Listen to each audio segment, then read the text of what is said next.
Hello students, welcome back. In the last session we have discussed vectors in Java. Vectors can be used to create generic dynamic arrays which can hold objects of any type and any numbers.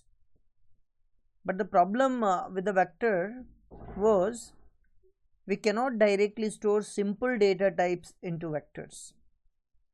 If you want to store integer, float or any primitive type into vector, we cannot store it. We need to convert it into object type.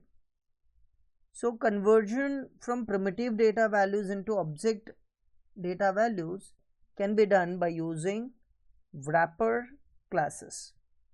In today's session we will discuss wrapper classes in Java. So let's start. A wrapper class in Java converts primitive data type into class object. So wrapper classes can be used to convert primitive data values into object type. And again we can convert an object type into a primitive value as well by using different methods of wrapper classes. As we know, vectors cannot handle primitive data types like integer, float, double, long, character. So we can go for wrapper classes to convert this primitive into object type.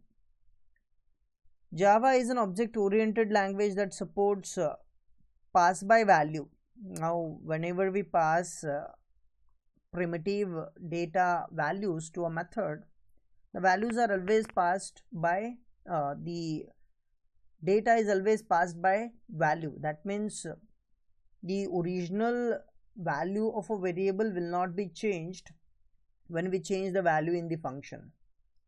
So the value which is received in the function, it is not the original data value which is stored in the variable. So value is always passed by the data is always passed by value.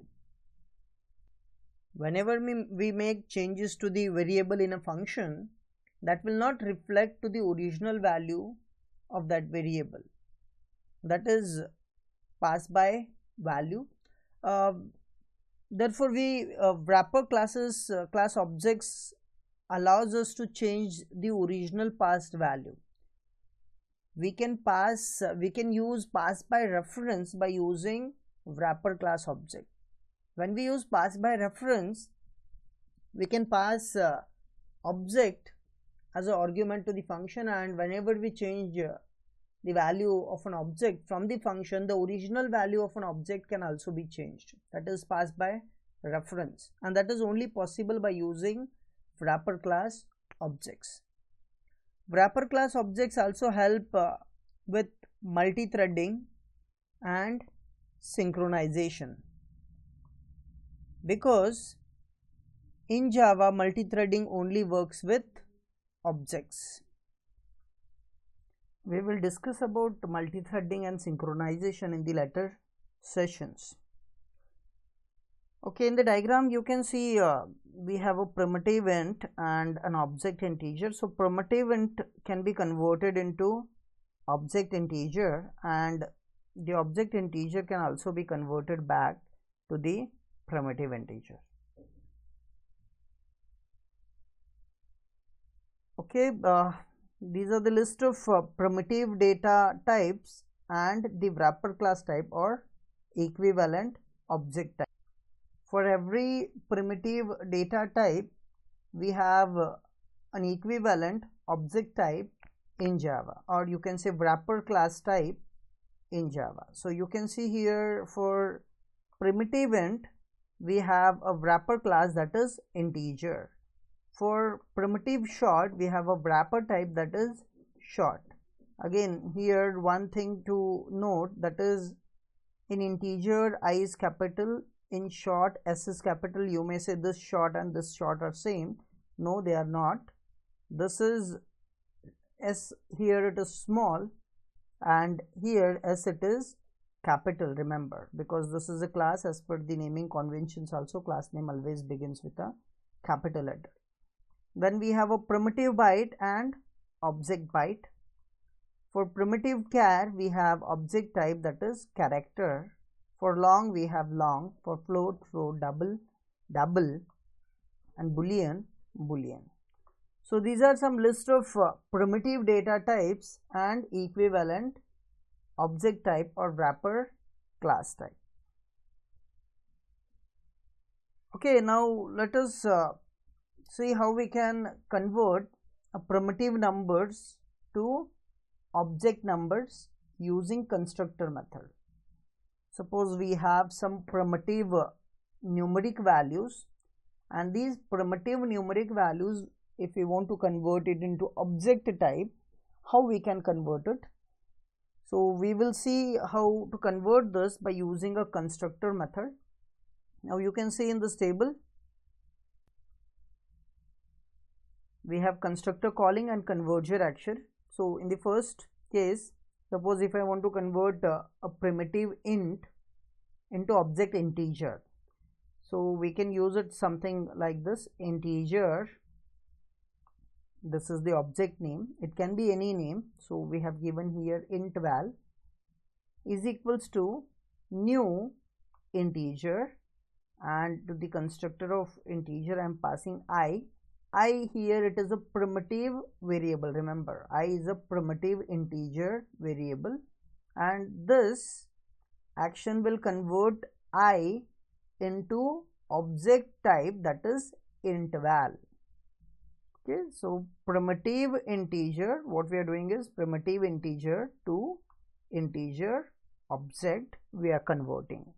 Same way we can convert primitive float into object float, primitive double into object double, primitive long into object long. So here we are converting a primitive value into primitive numeric value into object numbers. Okay, let's see an example, simple example here. Suppose I have here primitive value int of b is equals to 10. So this b is a primitive variable having value 10, and suppose if I want to convert this into an object type, how I can do it? By using constructor method like it is given in the table: integer space object name int obj. Again, as I've said, it can be any name, there object name can be any name, is equals to new integer. To this we have to pass, to the constructor integer we have to pass the primitive integer variable which we want to convert into object type. So here I want to convert b, that is having value 10, into an object type, so we have passed b. So that will convert this primitive b into object, and the name of the object is int obj. And in a similar way we can convert into float, primitive float into object float as well. So suppose we have float c 18.6f, that can be converted into object float by using similar syntax. The constructor float, we are sending a primitive variable c that will convert it into object type, that is float obj. And in a similar way we can convert double and long values as well. So this is converting primitive numbers to object numbers using constructor method, remember. Okay, now we will study a reverse of it. Suppose if I have an object number, and if I want to convert that object number into primitive number. Now in the earlier case we have converted primitive to object, now we will convert object to primitive, and that can be done by using the method called as type value methods. Type value, so type here represents the type into which you want to convert the object. Suppose if I want to convert it into integer type, here it will be int value it will be. If I want to convert it into float, it will be float value. If I want to convert it into long, it will be long value. Okay, look at this table. which shows how we can convert different object types, numeric object types, into primitive types. In first case, if I want to convert integer object into primitive integer, it can be like int I, variable declared, is equals to int val. Remember, it is an integer object. It is an integer object. It is not primitive integer. I'm repeating, it is integer object. So integer object which we want to convert it into primitive type, dot the method which is used here, it is int val. So this method int value simply converts this int val into primitive, and that will be stored in variable I. So what we are doing in this, we are converting object type to primitive integer, and by using similar syntax we can convert even other types. Suppose float object, that is float val, if you want to convert it into primitive float, then we can use the object name dot float value. The method is float value, which converts floating object into primitive float. And in the similar way we can convert for double and long. Now look at this example. Suppose I have an integer object here. Integer a is equals to new integer. I am passing 3 to it. So what we have done in this step, we have simply created an integer object. This a is not a primitive value, remember. If it is a primitive value, we would have declared it as int of a. We have declared here it is integer space a is equals to new integer, and we are passing 3 there. So this is an object type a, and suppose if I want to convert this object a into primitive a, I will be using syntax which is given in the table, that is a, that is my object name, dot in what type I want to convert. I want to convert it into primitive integer, so it is int value, a dot int value. This will convert this a into primitive integer, and that will be stored in I. Okay, this is how we can convert object numbers into primitive numbers by using the method that is type value method.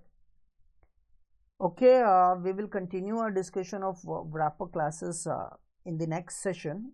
In today's session, we will stop here. Thank you.